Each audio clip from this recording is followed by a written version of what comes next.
cute naman ang aso na to. Anong pangalan yan? Diwata. Si kanina yan. Sa'yo. Sa amin. Antok nga.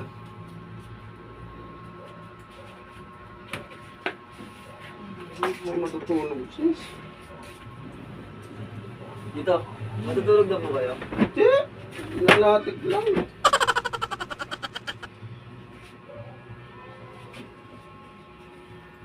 Ay, nako, sarap matulog.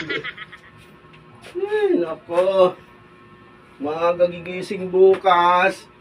Sarap sana makatulog na, ha? Ay. Wala bang pasok, sis? Meron. Baka gusto mo nang matulog. Ano ba to? Ang ano naman dito? Dito. Uuwi na Sis. po ako. Ha? Uuwi na po ako. Uwi ka na? Opo. Ay, salamat. Nakaramdam din.